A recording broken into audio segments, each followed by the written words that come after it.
அருமை மாணவ மாணவி செல்வங்கள் அனைவருக்கும் வணக்கம். மாணவர்களே, 10ஆம் வகுப்பில் பார்த்தீங்கன்னா படிவம் நிரப்புக அப்படின்ற ஒரு 41வது வினா உங்களுக்கு வினாத்தாளில் கேட்கப்படும். அந்த படிவத்தை நீங்கள் அருமையாக நிரப்பிட்டீங்க அப்படின்னா 5 மதிப்பெண்கள் உங்களுடைய பேக்கெட்டில் இருக்கிற மாதிரி. சரிங்களா? ஓகேங்களா? இந்த இயற்கு பார்த்தீங்களான்னா 10ஆம் வகுப்பு 4 படிவங்கள் இருக்கும். உங்களுடைய விடைத்தாள்லேயும் 4 படிவங்கள் இருக்கும்.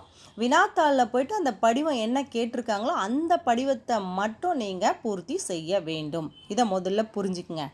அதுக்கடுத்து என்ன பண்ணணும்னா அந்த வினாவை படிக்கணும். வினாவை தெளிவாக படிச்சுட்டு அதில் இருக்கிற பெயரையும் பெற்றோர் பெயரையும் முகவரியும் தான் நீங்கள் இதில் ஃபில் பண்ணணும். சரிங்களா? இப்போ நான் ஒரு மாதிரி தான் கொடுத்துருக்கேன் பாருங்கள். வினா எண் 41 5 மார்க். சரிங்களா? என்ன கொடுத்துருக்காங்க பார்க்கலாம். தேனி மாவட்டம் கம்பர் தெரு 3/47 இல் வசிக்கும் தேன்மொழி என்பவர் மகன். எழிலன் என்பவர் மாவட்ட மைய நூலகத்தில் உறுப்பினராக சேர விரும்புகிறார். அவருக்கு வயது 20. இந்த விவரங்களை கொண்டு நூலக உறுப்பினர் படிவத்தை நிரப்பணும். அதாவது மாணவர்கள், இதுக்கு நீங்கள் படிக்க வேண்டியதே இல்லை, எழுத்து பிழை இல்லாமல் எழுத தெரிஞ்சால் போதும். சரிங்களா? அப்போது என்ன எழுத போகிறோம் அப்படின்னா, மாவட்டம், எந்த மாவட்டம் அந்த வினாவிலே கொடுத்துருக்காங்க பாருங்கள், தேனி மாவட்டம். அதை எடுத்து அங்கே எழுதுங்க. அதுக்கடுத்து இப்போ நூலகம், தேனி மாவட்ட நூலக ஆணைக்குழு மைய நூலகமா ஊர்ப்புற நூலகமா கிளை நூலகமா அப்படின்றது நீங்கள் எடுத்து எழுதிக்கலாம். அங்கே கொடுத்துருந்தாங்கன்னா அங்கே மையன்னு கொடுத்துருக்காங்க, நீங்கள் மைய நூலகம்னு எழுதுறீங்க, அவ்வளோதான். சரிங்களா? விடைகள் எல்லாமே அந்த வினாவில் இருக்கும். அதை கவனித்து பூர்த்தி செய்வது தான் இந்த படிவத்துடைய வேலை. சரிங்களா? அதுக்கடுத்து பாருங்கள், அட்டை எண்ணு. அட்டை எண் நீங்களாக போட்டுக்கலாம், உறுப்பினர் எண்ணும் நீங்களாக எழுதிக்கலாம்.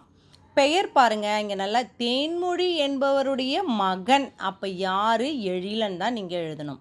சரிங்களா? தேன்மொழின்னு எழுதக்கூடாது. அப்படி தேன்மொழின்னு எழுதி மகன் அப்படின்னு மாற்றி எழுதிட்டிங்களான்னா மார்க் கிடையாது. சரிங்களா? அப்போது மகன் யார்? பெயர் எழிலன். தந்தை பெயர் என்ன? அங்கே இருக்குது தேன்மொழி. பிறந்த தேதி அது நீங்கள் எழுதிக்கலாம். வயது, படிப்பு 10ஆம் வகுப்பு, தொலைபேசி எண்ணு நீங்கள் எந்த ஃபோன் நம்பராவது நீங்கள் எழுதிக்கலாம். முகவரி அங்கேயே கொடுத்துருக்காங்க பாருங்கள், கம்பர் தெரு 3/47 வசிக்கும். ஓகேங்களா? அந்த கம்பர் தெரு தேனி மாவட்டம் எடுத்து எழுதிட்டாங்க, அவ்வளோதான். அதுக்கடுத்து மைய நூலகத்தில் உறுப்பினராக பதிவு செய்ய இத்துடன் காப்பு தொகை ஒரு அமௌண்ட்டு நீங்கள் 100 போட்டுக்கலாம், 200 போடலாம், எவ்வளோனா போட்டுட்டு சந்தா தொகை போட்டு ரெண்டுத்தையும் ஆட் பண்ணிவிட்டு இங்கே அந்த தொகை ரூபாவை எழுதணும். முடிச்சுட்டு இடம் எங்கே? தேனி. அப்படி அதாவது அட்ரஸ் பெயர் எதுவுமே இல்லை, நூலக உறுப்பினர் படிவம் நிரப்புக அப்படின்னு சொன்னால் நீங்கள் ஓனாக நிரப்பிக்கலாம். சரிங்களா? பெயர் வர இடத்துல மட்டும் போட்டுக்கணும். உங்கள் சைன் தங்கள் உண்மை உள்ள அங்கே வந்து போட்டுக்கணும். ஏன்னா நம்மளுடைய பெயர் தெரியக்கூடாது அப்படின்றதுக்காக. சரிங்களா? ஆனால் இங்கே கொடுத்துட்றாங்க, அவங்களே முகவரியோட பெயரோட அட்ரஸோடு கொடுக்கும் பொழுது நீங்கள் அதை தான் ஃபில் பண்ணணும். சரிங்களா? அன்னைக்கு தேதியை நீங்கள் போட்டுக்கலாம். என்றைக்கு நீங்கள் இதை பூர்த்தி செய்கிறீங்களோ அந்த தேதியை இங்கே போட்டுக்கலாம். இப்போ யார்? எழிலன். தங்கள் உண்மையுள்ள இங்கே யார் பெயரோ யார் உறுப்பினரோ அவங்க பெயர் தான் இங்கே வரும்.